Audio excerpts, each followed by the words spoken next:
Hej og velkommen til dagens program. Vi skal i dag snakke om IT-didaktik, og vi har delt op i 3 kategorier. Det første punkt på dagsordenen, det er vores vej mod netværks- og informationssamfundet. Del 2, det handler om læring og undervisning, mens den tredje del knytter sig til de didaktiske begreber. Yes. Men lad os lægge ud. Her der ser vi en smuk kvinde. Hun hedder Margrethe. Ja. Margrethe, hun er tilfældigvis bedstemor. Og hun var barn. Ja, udover det, så var hun også dronning af Danmark. Men hun var barn i en tid, hvor tekster, det var noget, der stod i bøger. Der var lang tid til Facebook og Twitter-opdateringer. Så det var meget... Det var begrænset til, hvad vi kunne finde i en bog. Så når Margrethe hun skulle kommunikere med nogen, så kunne hun altså ikke sende en sms eller lave en statusopdatering. Og det betød simpelthen, at hun skulle dreje hovedet. Bum. Det gør man sådan. Hvis nu hun for eksempelvis ville have fat i ham, Henrik her. Det var sådan kommunikationen fungerede i Margrethes tidlige år. Og det er også det, som man kalder dør-til-dør samfundet. Og det dækker selvfølgelig over, at vi fysisk skulle bevæge os hen til dem, vi gerne ville snakke med. Og det var selvfølgelig nemt og trygt.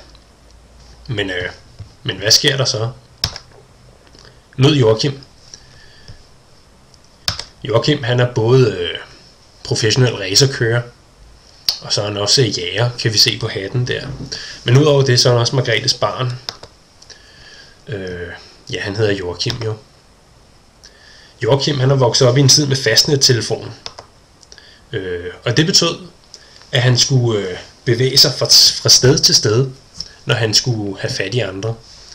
Det er det, man populært siger, at gribe knoglen. Det var det, han gjorde. Yes, så ringer han med en fastnettelefon. Så det var altså sted til sted samfundet, som Joachim han var del i, eller barn i. Og kommunikationen var bygget op på fastnettelefoni. Yes. Og det åbnede op for, at Joachim han kunne snakke over afstanden. Helt til Frankrig måske.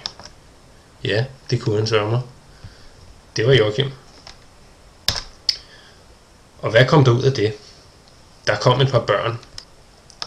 Blandt andet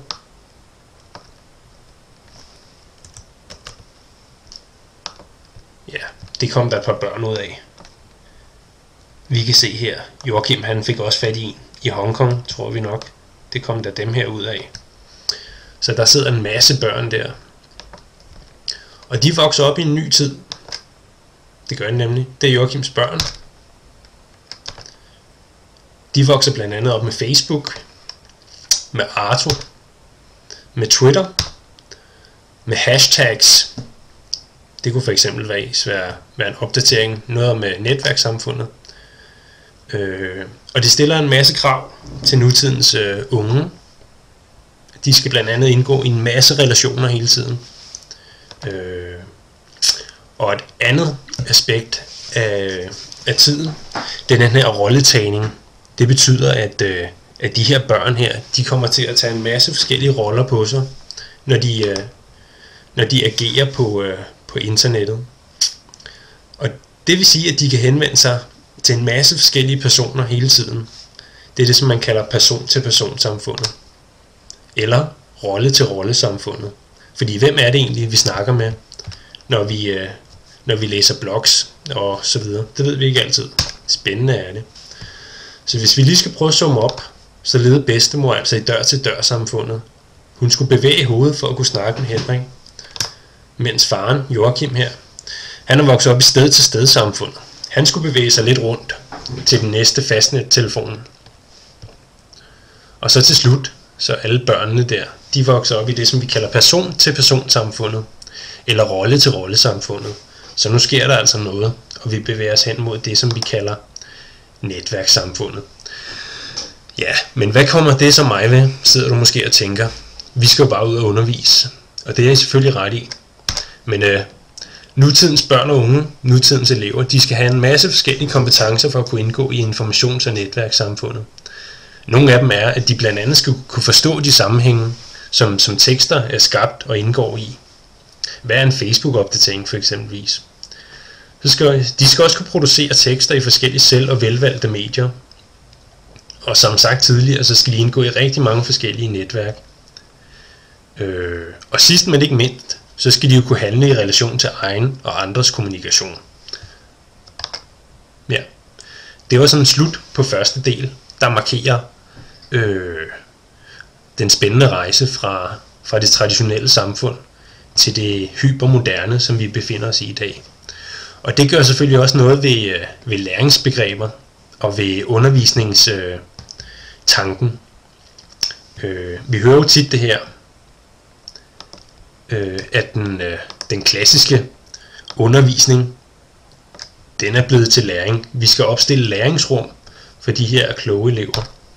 Yes. Og her, så skal vi måske lige kort opridse, hvad vi er gået fra. Og det er jo den her klassiske, eller den traditionelle, også det som vi kalder den sorte skole. Og den går ud på, at læreren overfører den viden, som han eller hun finder nødvendig. Og på den måde, så er læreren jo vidensmonopol. Og det bygger også på den tanke, at eleven er en blank tavle, som simpelthen bare skal have fyldt noget viden på. Og det er også det, som vi kalder transferpædagogik, eller tankpasserpædagogik. Men det viser sig, at det desværre ikke er tilstrækkeligt i vores moderne samfund, så derfor bevæger vi os hen til det næste begreb.